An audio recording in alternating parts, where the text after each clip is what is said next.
اس ملک کے اندر ہم نے ہر نظام کو ٹیسٹ کرنا ہے. خلافت کا نظام ہے کہ جس کو ابھی تک ہم نے ٹیسٹ نہیں کیا. وہ نظام قائم کریں گے کہ جو زکوٰۃ دینے والے تو ہوں، لینے والا کوئی نہ ملے. اس ملک کی بنیادوں کے اندر ہمارے بڑوں کا خون ہے. اس ملک کا آج کا نوجوان جو اس ملک کو گالی دیتا ہے نا، وہ نہیں جانتا کہ اس ملک کو بنانے کے لیے کتنی قربانیاں دی گئی تھیں. مدینہ منورہ کے بعد اس روئے زمین کے اوپر واحد اسلامک اسٹیٹ جس کا نام پاکستان ہے، وہاں بھی لوگوں نے ہجرت کی، یہاں بھی لوگوں نے ہجرت کی. سادہ سے سوال کروں، اگر کیا ہم اس کو چھوڑ کر، جمہوری نظام ہے ہمارا، 76 سال سے اب یہاں تک آ چکے ہیں، جمہوری نظام نہ ہوتا تو کیا کوئی چیزیں بہتر ہوتی؟ دیکھیں، اس ملک کے اندر ہم نے ہر نظام کو ٹیسٹ کر لیا. ہر نظام کو؟ جی ٹیسٹ کر. کوئی ایسا نظام جو کہ نہ ٹیسٹ ہوا اب تک؟ صدارتی نظام ہم نے، جی خلافت کا نظام ہے کہ جس کو ابھی تک ہم نے ٹیسٹ نہیں کیا. ہم نے کہا تھا کہ ہم اس ملک کے اندر اسلامی نظام قائم کریں گے. وہ نظام قائم کریں گے کہ جو زکوٰۃ دینے والے تو ہوں، لینے والا کوئی نہ ملے. ہم اس ملک کے اندر وہ نظام قائم کریں گے کہ ایک عورت جو ہے وہ کابل سے اٹھے اور وہ کراچی تک چلی جائے اور وہ اس کی عزت محفوظ ہو. ہم اس ملک کے اندر وہ نظام قائم کریں گے کہ تعلیم کے اوپر ہر نوجوان کا حق ہو. ہم اس ملک کے اندر وہ نظام رائج کریں گے کہ جو قرآن و سنت کے عین مطابق ہو. مگر اب آپ دیکھیے کہ اس ملک کے اندر ہمیں ایسی بھی آوازیں سننے کو ملتی ہیں کہ آج ہم ان اسٹیٹس کو کہ جس کو قائد اعظم جو بانی پاکستان ہے انہوں نے ناجائز ریاست کہا تھا، آج اس کو بھی تسلیم کرنے کی بات ہو رہی ہے. بڑی بدقسمتی ہماری. اس سے بڑی بدقسمتی کیا ہوگی کہ نظریاتی طور پر مدینہ منورہ کے بعد اس روئے زمین کے اوپر واحد اسلامک اسٹیٹ جس کا نام پاکستان ہے، اور میں سمجھتی ہوں پاکستان کی بڑی مماثلت ہے مدینہ طیبہ سے.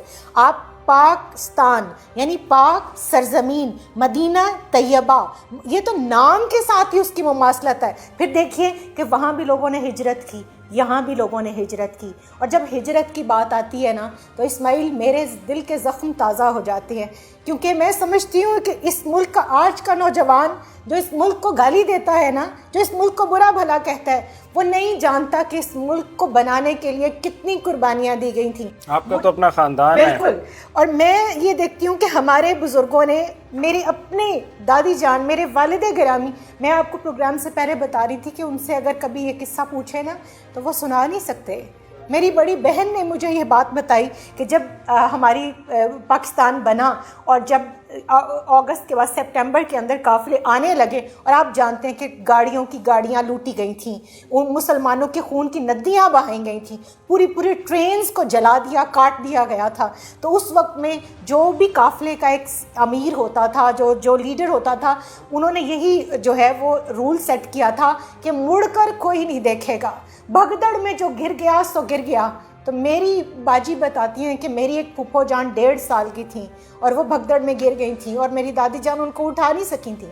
ایسی ایک نہیں، ایسی بیسیوں نہیں، سینکڑوں ہزاروں مثالیں موجود ہیں کہ لڑکیوں نے اپنی عزتیں بچانے کے لیے کنوؤں کے اندر چھلانگیں لگائی، جن کو کاٹ دیا گیا، جلا دیا گیا.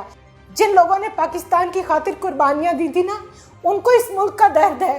ان کو یہ ملک جب اس ملک کو 71 کے اندر 2 لخت کیا گیا، ان کی تکلیف اس کے بعد سے 2 چند ہو گئی. وہ اس ملک کے ٹکڑے ہوتے ہوئے نہیں دیکھ سکتے. وہ اگر کوئی اس ملک کی سڑک کے اوپر ریپر پھینکے نا تو میرے دل کو تکلیف ہوتی ہے.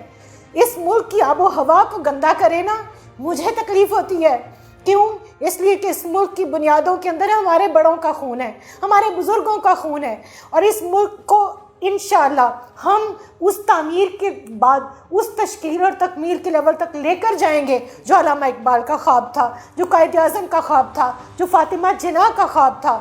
اور وہ روحانی قوتیں، وہ روحانی طاقتیں جن کا روحانی ہاتھ سن 65 کی جنگ کے اندر، میں نے آپ کو بتایا میرے والد خود اس جنگ کے اندر شریک تھے. وہ عرب کا ایک مقولہ ہے کہ الفضل ما شہدت بہ الاعداء، کہ بڑائی اور بزرگی اور عظمت وہ ہوتی ہے جس کو دشمن بیان کریں. ہمارے دشمنوں نے اپنی کتابوں کے اندر، آپ انڈینز کی رائٹرز کی کتابیں دیکھ لیں، ان کے ہسٹورینز کی کتابیں دیکھ لیں، انہوں نے لکھا کہ 65 کی جنگ کے اندر ہم نے ان سفید سفید اور سبز چوغے والے مجاہدین کو دیکھا جو گولے کو ایک ہاتھ سے پکڑتے تھے اور اس کے بعد اس کو بیابان میں پھینک دیتے تھے. تو ان طاقتوں نے پاکستان کو، جن طاقتوں نے بنایا، انہی طاقتوں نے اس کو بچایا بھی ہے، اور انشاءاللہ انہی طاقتوں کے ذریعے سے اللہ تعالیٰ اس ملک کو پھر تکمیل کے بعد اس لیول پر لے کر جائے گا کہ اس کو اقوام عالم کی سربراہی کے درجے میں اللہ تعالیٰ لے کر آئے گا انشاءاللہ.